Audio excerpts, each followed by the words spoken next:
Hey, it's me, MLB. I finally found some time and my voice, kind of. Thank you to those who sent it back to me. I missed it dearly. To gift you this one shot that's been sitting in my phone for literally the past few weeks. As promised, it is a Shigaraki X Mail listener. As you'll probably have noticed, I've pitched this one shot way back in the realms of season 1 and or 2 of BNHA with Shiggy Diggs before his glow up. I feel like this scenario would have happened then also, and I feel like I need to say this to avoid any more confusion. I am, wait for it, actually a female. I can see where the confusion lies. I know I do have a deeper voice and my PFP is emo Todoroki, so I can understand why a few of you would think that I'm a dude, but I do go by she, her, and I identify as a woman.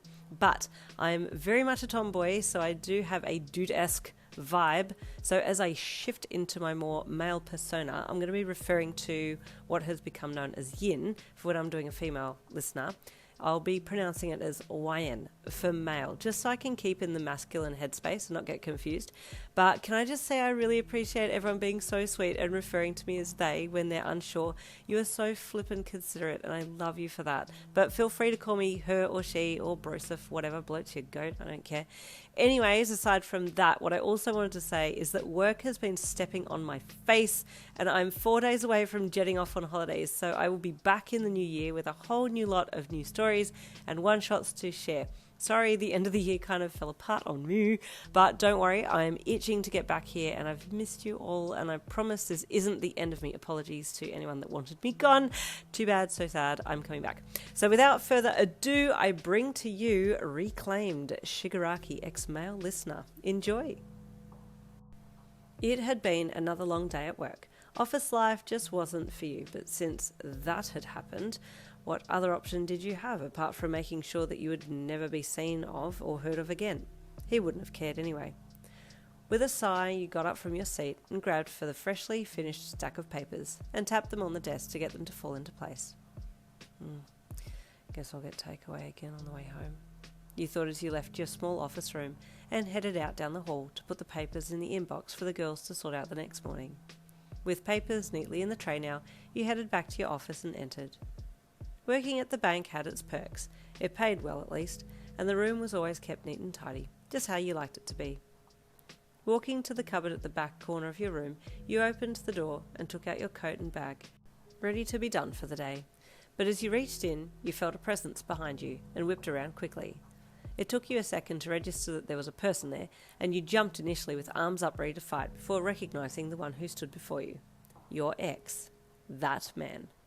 The one who had been wrapped up in your embrace 4 years ago, who promised you every good thing, and you believed him because your quirk confirmed his words to be true, only for him to up and leave you without even a verbal goodbye, just a note left on the table that said, "Forget me." You said darkly, but with hurt and despair in your voice. "What are you doing here?" "I've come for you," he said, his arms covered in severed hands, with one covering most of his face. "What happened to you?" you asked, still keeping your guard up. Could you truly trust this man, even with a quirk like yours? "We can talk later. For now, I need you with me," he said, reaching for the rigid hand on his face and taking it off and then placing it down gently on your desk. You watched the hand be removed, eyes following it to the desk. Then you looked back into his face, memories flooding back into your mind of all the times you'd spent together. "It's been 4 years, Tom," you choked out, doing your best to keep your emotions in check. 4 years. "I know," he said in a raspy voice, "but I want you to be with me. I have a plan." "Was your plan to make me fall for you and then leave me?" you bit out. "How did you make me believe that? I had my quirk activated when I asked about our future, and you bypassed it. How did you do that?" "I never lied to you," he said, taking a step towards you. You stepped around your cupboard and stepped back, keeping distance between you both, but it was clear that he didn't want to keep the distance, and for your 3 steps back he took 6, closing the gap as your back hit the wall. "Come," he said, placing one hand beside your head and the other on your chest, after he had walked right up to you and touched you, but keeping his pinky averted. "Let's start again." "Liar," you hissed, grabbing his wrist in your hand and squeezing as you stared him in the eye, your jaw muscles flexing as you bit down on your teeth. "Test me," he said lowly, as his face neared yours, his lips hovering dangerously close to yours. You adjusted your grip on his wrist so that the pads of your fingers were over his pulse and activated your quirk. You had been blessed with a truth detection quirk. You could tell if someone was telling the truth or not just by feeling their pulse through your fingers. You could detect the slightest of fluctuations and had honed your skills very well. It had been 100% accurate until this man had showed up in your life. "Do you still love me?" you asked, locking eyes with him as you felt through your fingers. "I never stopped," he said in a low voice, his beady red eyes flicking to your parted lips as you stood there, heart pounding. "Answer my question," you growled back. "Yes," he said bluntly, inching his lips closer to yours. "Will you leave me again?" you asked, trying hard to focus on the question and answer at hand instead of how badly you wanted to kiss him. "Only when I die," he said, his bottom lip brushing yours. "Answer me pointedly," you breathed out, eyes fluttering a little.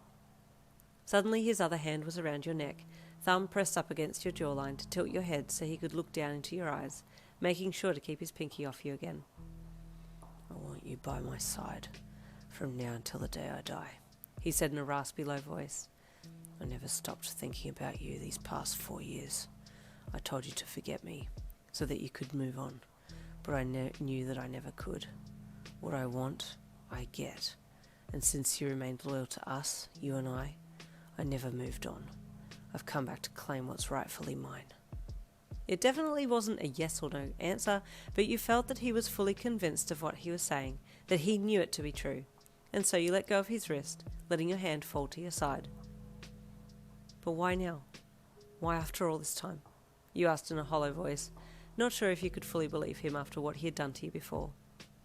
"I had to go, to set my plan in motion, and now that I have everything in place, the only thing missing is you," he said, glancing at your lips again and tilting your head back further. "Say you'll be mine." You wavered, eyes fluttering a little. How could you say no to this man? "Warren, you're thinking too hard," he said when he could see you were battling with what to say back to him. "You hurt me once. I'm not a fool," you replied, the allure that he held sway over you starting to give under the pressure. "What do I have to do?" he asked in a gruff voice, letting go of your jaw sharply so that he could scratch his neck. Since he had pulled back a little, you got a chance to have a good look at him and could see that the state of his skin had deteriorated. He had always had skin issues in the past, but this was bad. "Tom, your skin?" you asked, stepping forwards to reach out to him. "Have you been looking after yourself?" "Don't touch me," he said in defense, pushing your hand away sharply as he continued to scratch a little more aggressively at his neck. "Don't scratch," you said firmly. "You'll make it worse. Just take some deep breaths." "I don't need breaths. I need you to say you'll be with me," he snapped, becoming a little more erratic with his scratching. His behaviour unlocked a core memory for you, and you suddenly remembered how much of a baby in need he had been when he was with you. Yes, he had changed a little in those 4 years, and for a second you felt like his dominant side had really jumped out, but when you two had been together, it had been you that had been the top. "I said not to scratch, Tom," he said firmly, snatching his hand and pulling it away from his neck as you stared him down. He froze up under your grip and glared at you. "You're scratching because you're frustrated," you concluded out loud. "Because I won't say yes to you. That's it, isn't it? What if I walked away now? What would you do? How long would you pursue me for?" Your barrage of questions was met with steely silence from him, and you smirked. "If you want me, you're going to have to work harder than that to get me," you said, letting go of his hand and stepping around him to get back to the cupboard to get your coat that you had neglected when he had first appeared in your office.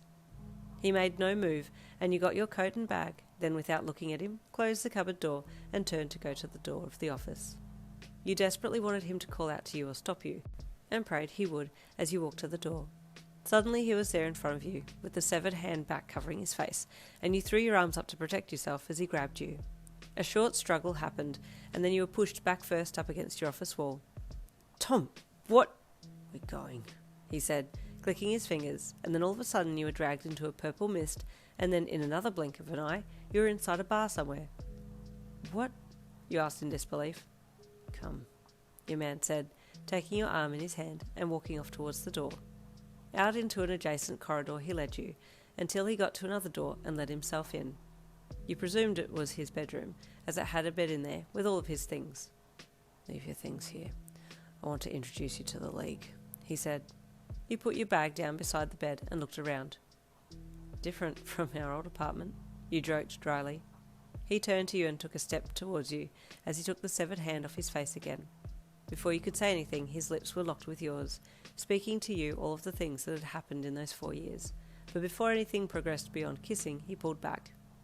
You still taste the same, he commented, before picking the hand up and placing it back on his face. I need to tell them I've got my right-hand man and boyfriend back.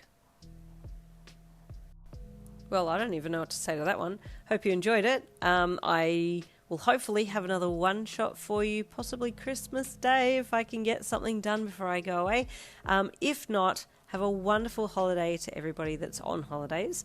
A wonderful Christmas, and I'm looking forward to the new year. Hopefully I'll see you then. Bye.